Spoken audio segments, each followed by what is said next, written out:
All right, everyone, welcome back. So we continue on our deadline previews with the Pittsburgh Penguins today. So we're down the stretch here. We don't have a lot of teams left. We're starting to get into those teams again where we won't really know what exactly the deadline is going to look like until another week down the road because the deadline is still a little less than 2 weeks away. We're nearing closer. We're getting a lot closer. So we may see a lot of trades start popping up over the next couple of days. Very possible there.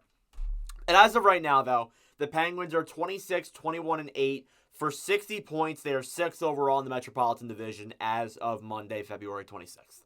So the Penguins are in that spot where they're not that far behind.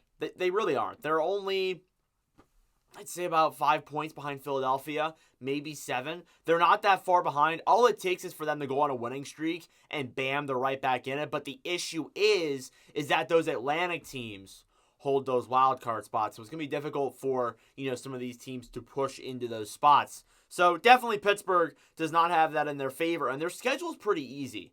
They have one of the easier schedules in their favor. It's just a matter of, can you win those games? And yes, they have games in hand on Philadelphia. They have games in hand on the Islanders. They have games in hand on Washington. However, games in hand only are valuable to an extent until you lose them. So virtually you have to win those games in hand for them to be a benefit to you. But as of right now, they have $20,000 in projected cap space. So that is not their current cap space, that's their projected cap space. So by the end of the season, that's around where they'll be for money to sign. But as of right now, they have plenty of UFAs and RFAs that they need to make a decision on. The biggest one, obviously, Guentzel, but we'll get into that here. So your unrestricted free agents are Jake Guentzel, Jeff Carter, Colin White, Chad Ruedel, Alex Nedeljkovic, and Jansen Harkins. So you got a pretty, not that bad of a list there for the UFAs. You got Guentzel, however, is primarily, if you keep him, he's going to be primarily of what your salary cap space is going to be. Guentzel, the general consensus seems like they're going to trade him. That kind of looks like the direction the Penguins are going to head in. I haven't seen anything that indicates that they're going to keep him. It looks like he's going to get dealt. I'm not saying he will, but it indicates he's probably going to. I would think we'd hear more about it now, but the consensus is that he's probably going to get traded, which is unfortunate, but that is probably what's going to happen. He's a very good forward. I don't need to say how good Guentzel is. Everyone knows he's very solid, but this is a trade that for Pittsburgh, they're heading in a direction where they're kind of on the downswing. They're kind of on the downhill fall, which makes a lot of sense because Crosby, Malkin, and those guys are aging. So obviously, once those guys retire, this team isn't going to be very good. And Guentzel is nearly 28 years old. So he's nearing 30 years old. So he got to get to the point where you realize, do I want to stay in Pittsburgh and do I want to go through a 4 to 5 year rebuild and then have a chance at a cup again by the time I'm 35, 36, somewhere around there potentially? I'm not doing the math, I know.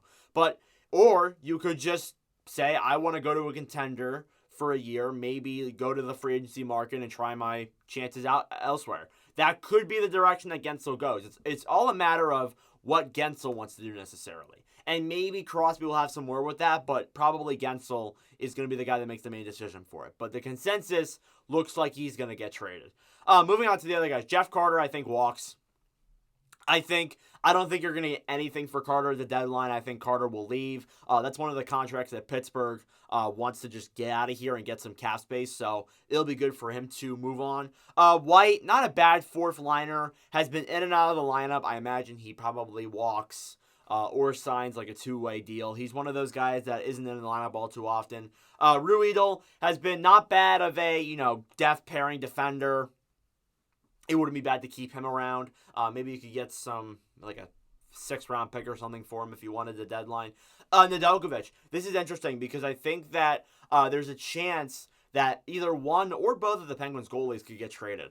Because when you look at the goalie market, it's not that great. I mean, you got Saros, you got Markstrom, you got a few other names out there. But overall, teams that are looking for goalies, the options are not all too great. There are some good options, but it's a shallow market is what I'm trying to say.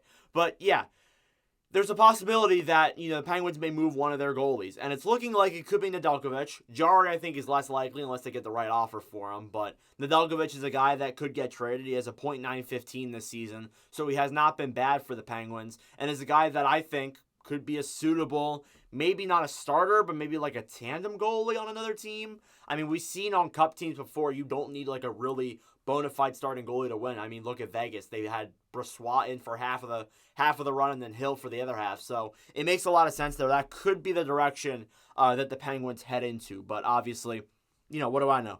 Harkins, fourth line, depth forward. Maybe they keep him around, maybe not. It's all a matter of, well, does he want to stay? But yeah, that's your UFA list. Your RFA list is only Pierre-Olivier Joseph. I think there's a chance that POJ might get traded. Joseph has not been the defender that we all thought he was going to be. Not really offensively. Not a bad defensive guy. Could be a player that if Pittsburgh sees the right fit or sees the right offer, yeah, he could get traded. So, what are your needs if you're the Pittsburgh Penguins? Well, if they're not going to buy, and I'm making this video saying they're solely sellers because that's the worst case scenario, and I don't want to speculate saying, oh yeah, they should go out for a top 6 forward or something like that when we don't really know exactly what their stance is going to be. It's probably going to be selling, but we'll find out. You're going to want picks, prospects, and youth. That is what you're going to need if you're Pittsburgh. I think that with the Guentzel deal, with how they moved Guentzel, there was a report that came out today that said they were going to try and get multiple first-round picks or a first-round pick and a top prospect for Guentzel. That is reportedly the offer right now, so we'll see where that goes, obviously, because those have changed before. But with Pittsburgh, you need to be very careful how you do this because this could determine your next couple of years. It really could, because if you do this right, if you trade Guentzel right, and you get a good enough return back, then you get some solid prospects, some good youth, maybe you won't be so bad in the next couple of years. Maybe there's something to be excited about in Pittsburgh then for the next couple of years. But obviously, I trust Kyle Dubas. I think he's done a good job in Toronto with these kind of moves, so hopefully he'll do that with the Penguins. Your movable pieces, you got Guentzel, as I mentioned. Jeff Carter is probably no. It's a maybe, but I doubt it. You also have Alex Nedeljkovic as a potential name out there that you can move. POJ as well. There's other names that I'm not thinking of that you could trade.